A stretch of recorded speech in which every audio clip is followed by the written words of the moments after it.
penyakit reput akar mudah menyerang tanaman jika alatan penanaman tidak dijaga dengan bersih kedia.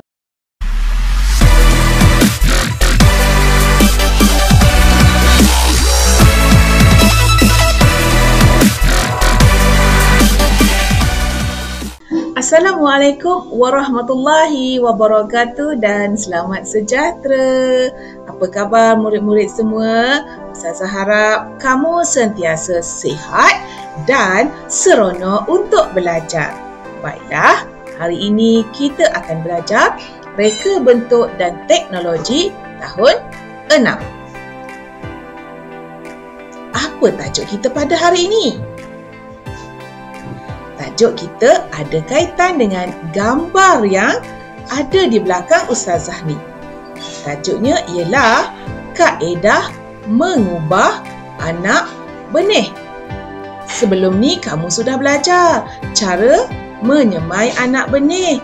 Okey, jadi sekarang anak benih kita dah tumbuh. Jadi bila dah tumbuh, kita perlu mengubah anak benih tersebut masukkan ke dalam raga tanaman. Jadi, itulah yang kita nak belajar pada kali ini. Kita nak mengubah anak benih.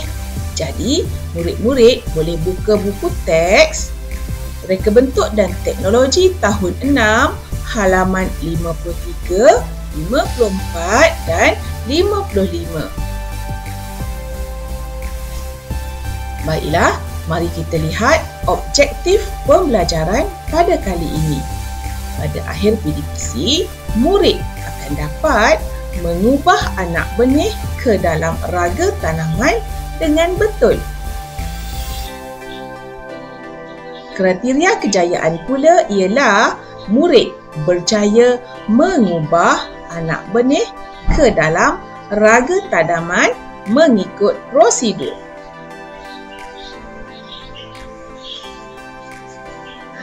Lihat, inilah gambar anak benih yang kita tanam di atas span, di dalam span. Ingat lagi tak? Hari itu, kaedah menyemai anak benih secara hidroponik, kita boleh gunakan dua cara. Cara yang pertama, menyemai di dalam span.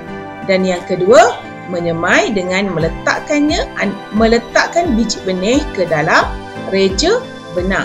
Jadi, hari ini kita hanya hendak menunjukkan kaedah mengubah anak benih yang kita tanam di dalam span. Sebelum kita nak pindahkan anak benih kita itu, kita kena pilih anak benih yang sihat. Jadi, jom kita lihat ciri-ciri anak benih yang sihat. Ada 5 ciri-ciri anak benih yang sihat. Yang pertama, anak benih tumbuh sekata. Yang kedua, anak benih mempunyai 2 atau 3 helai daun. Yang ketiga, anak benih tiada kesan serangan perosak. Apa serangan perosak ni? Macam anak benih ni tidak diserang oleh ulat-ulat, daun dia tidak dimakan oleh ulat. Yang keempat, anak benih tidak patah atau cedera. Anak benih tak boleh patah dia punya pokok tersebut. Okay. Dan yang kelima, anak benih tiada serangan penyakit. Serangan penyakit, mari kita lihat contoh serangan penyakit yang terjadi pada anak benih. Bagaimana penyakit reput akar terjadi? Penyakit reput akar mudah menyerang tanaman jika alatan penanaman tidak dijaga dengan bersih ketika penyediaannya. Sebab itulah kita kena pastikan alatan penanaman yang kita gunakan hendaklah dijaga dengan bersih supaya tidak terjadinya penyakit reput akar.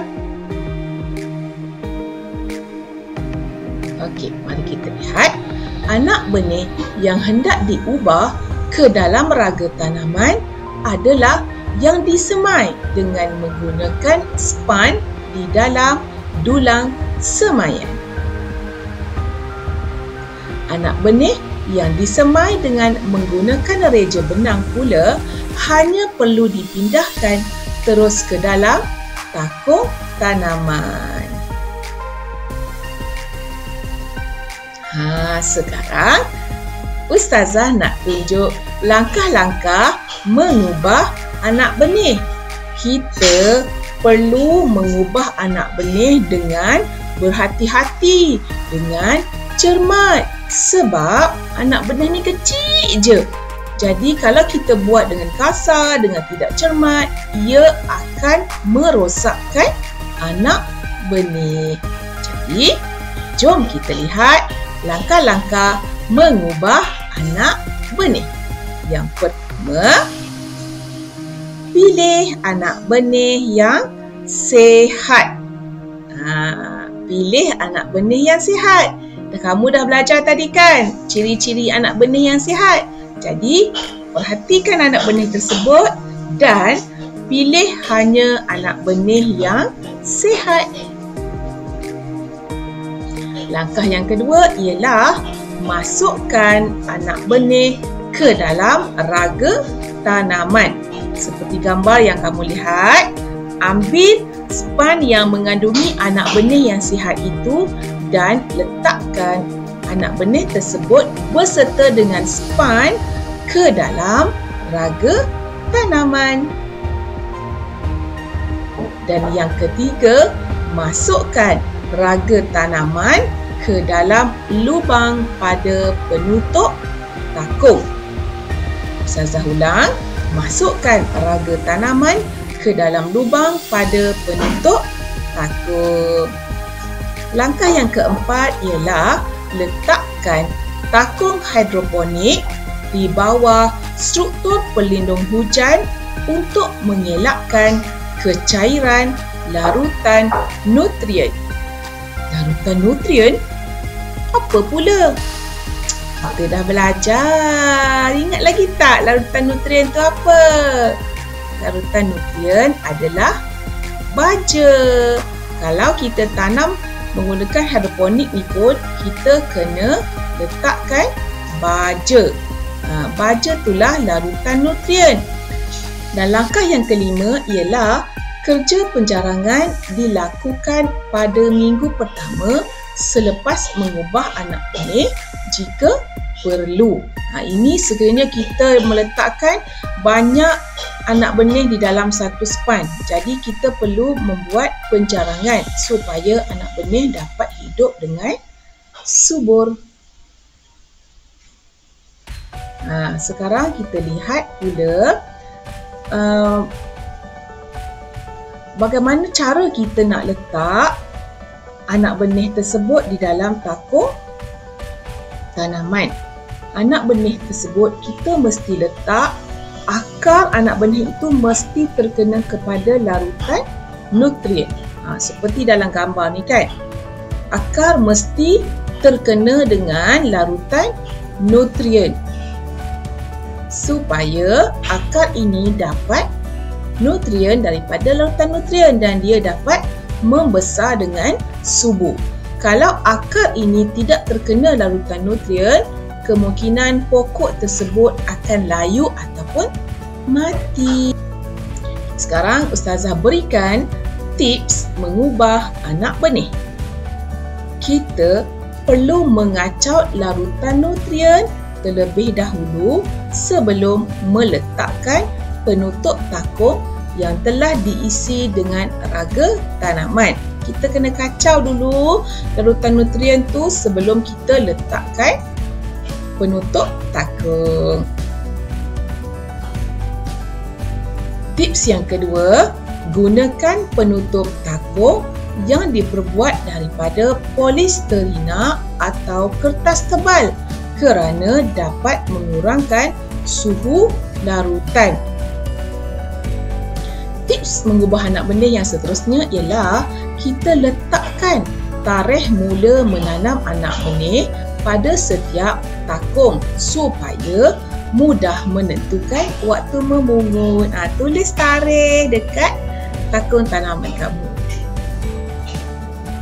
Okey, ini beberapa info tambahan. Selain kita menggunakan bekas tanaman yang Ustazah tunjukkan tadi, kamu juga boleh menanam hidroponik ni. Teknik hidroponik ni menggunakan bekas kita semula, seperti boleh tanam di dalam botol air. Menanam secara hidroponik di dalam botol air. Seterusnya, kita juga boleh menggunakan bekas aiskrim dan boleh juga menggunakan bekas sabun. Alhamdulillah, pelajaran kita tamat pada kali ini dan Ustazah harap kamu faham dan ingat apa yang telah kita pelajari, dan jangan lupa subscribe channel Ustazah. Jumpa lagi. Bye-bye.